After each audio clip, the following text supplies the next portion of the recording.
Next speaker is a transformational life coach, an NLP practitioner, an energy healer, and she has learnt to thrive following CPTSD and childhood trauma.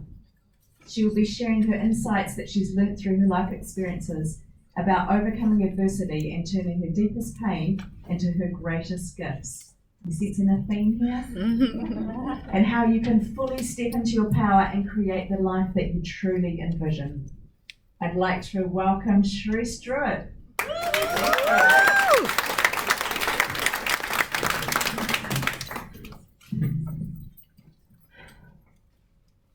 Before I get started, if we could all just take a moment, take a deep breath to appreciate what's been shared so far and what's yet to be shared, the vulnerability and the courage that it takes to stand up here, and for the lessons and the healing that we get as part of hearing these stories.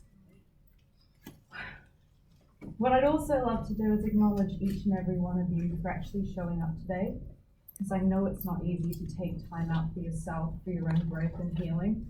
So I want to honor each of you for being here. What I'm now going to do is I'm going to invite you to really, truly see me. And that's an invitation from a girl that was once too scared to be seen. A girl that deeply wanted to be invisible. Now, if you're wondering how it is that a girl that was once too scared to be seen could be stood up here today, well, that does require a little bit of time travel, so fasten your seatbelts and enjoy the journey. When I was 6 years old, I was diagnosed with a skin condition called vitiligo. You can probably see the white patches on my hands. This was as a result of a traumatic incident. So at the age of 5, when my parents broke up, I had to stand in court and choose which parent I wanted to live with. So when I first got this skin condition, I got a white patch on my nose, and the kids at school will call me puppy dog. And then I got 2 patches around my eyes, and I was then known as Panda Bear. And as it continued to spread till 95% of my face and my body was covered in white patches with no pigment, I actually lost my identity. The kids would throw rocks at me and call me a freak, and I was no longer Charisse. No one referred to me as that. I was just the ugly girl. So a year later, my parents had obviously come to the conclusion that I was being very heavily bullied. So they decided to pull me out of the school that I was in and put me into a private school, thinking that would be better for me. Unfortunately, my life got a lot worse. So for the next year of my life, I was subjected to sexual abuse and rape by 6 other boys. And I want to be honest here and say that up until 6 days ago, I couldn't even use that rape word. I recognize now that I still had a little bit of shame around what had happened to me, but it's not mine to carry. I also want to tell you that to begin with, for the first 8 months, I couldn't fathom what was going on. I had no idea. And part of me was actually a little bit thankful that the attention that I was getting was different to the attention that I was getting the year before. So 8 months later, I've come to the conclusion that something was really, really wrong, like I could feel it inside. So I went to the principal and I told her what was going on, and she just looked at me and called me a liar and said that nothing like that would ever happen in that school. That caused me to really shut down. And I'm telling you this because when it came to coming up here to tell my story, part of me was really afraid that you wouldn't believe me.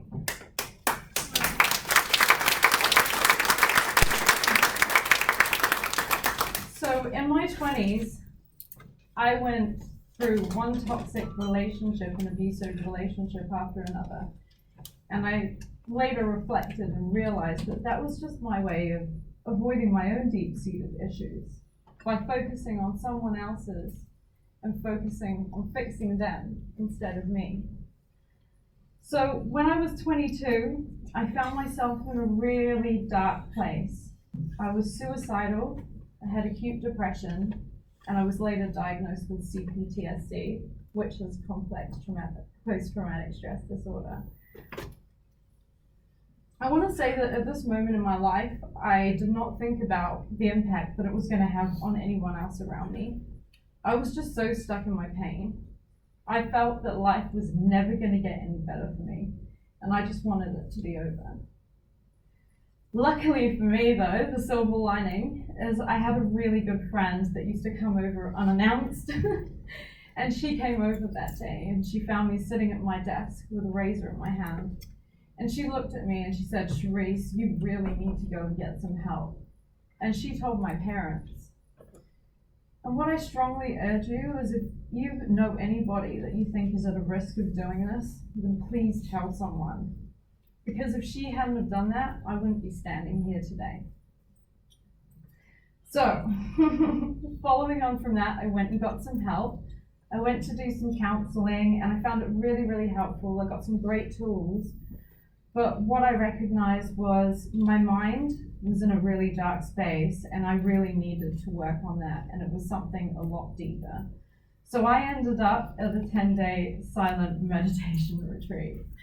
It was the hardest thing I ever did, but it genuinely saved my life.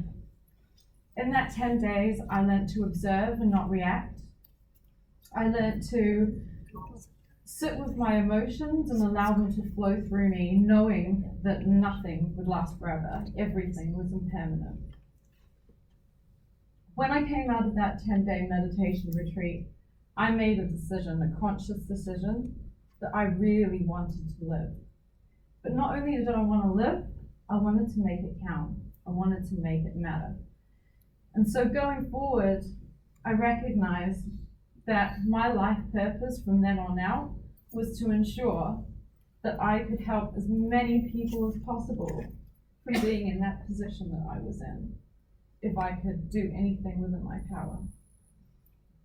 Following on from that, I actually threw myself into a lot of personal development, a lot of healing, and I threw myself into working on the ambulance. I became a paramedic because I love helping people.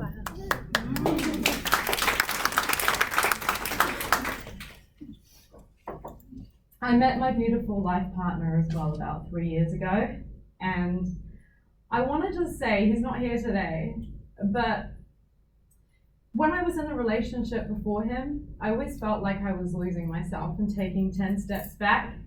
But when I got with Ben, he actually held up a mirror for me, and he allowed me to continue growing and to continue healing. So I just want to say, don't ever settle for anything less than your worth. That's my takeaway message for that one.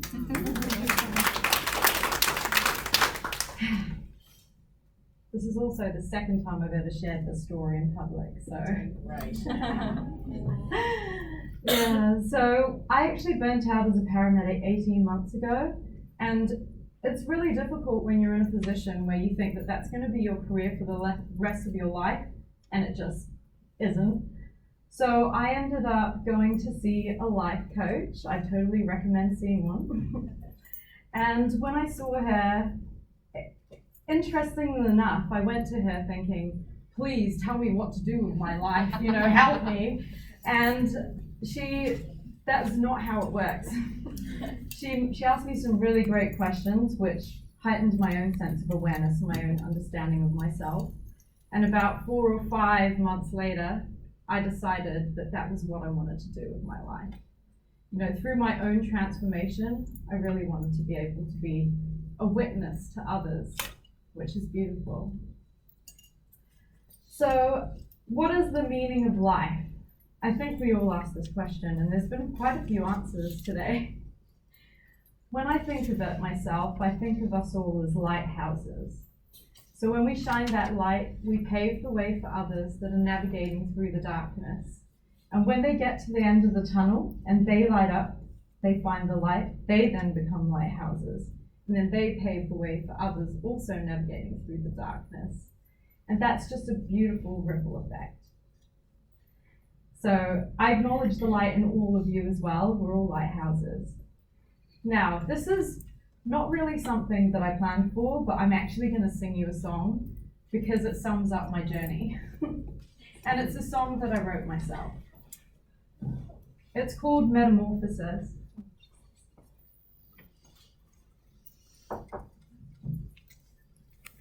I'm present as a girl and also as a woman. Sometimes I feel so wise, sometimes I feel unknowing.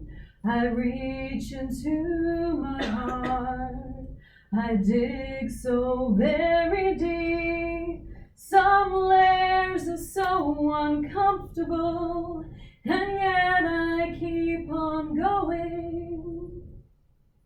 Metamorphosis from the caterpillar to the butterfly. You decide, through adversity we rise. Transformation of who you are to who you will be. You decide, through adversity we rise.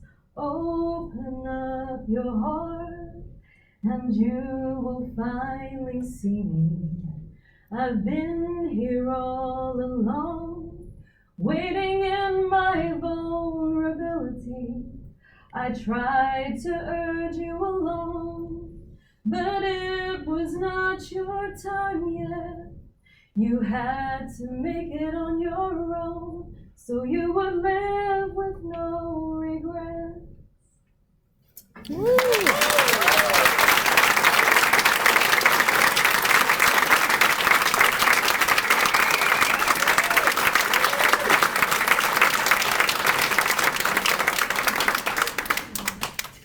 Feeling so much love. Thank you, all of you. Thank you. There really is a power in sharing, you know. Just listening to the stories earlier, so much of them resonated with my own journey. And it really doesn't matter whether you've had trauma or not in your life. People do just choose to be compassionate, beautiful, loving people. And I suppose really the way I got to where I am today is by reframing what had happened and realizing that it didn't happen to me, it really did happen for me. Because of what happened, I feel I have resilience, inner strength, compassion, and I have so much love to give. And I really just want to thank you all for seeing me. Being someone who was heavily bullied and called the ugly girl for most of my life, it was the hardest thing to shape. So thank you so much for seeing me.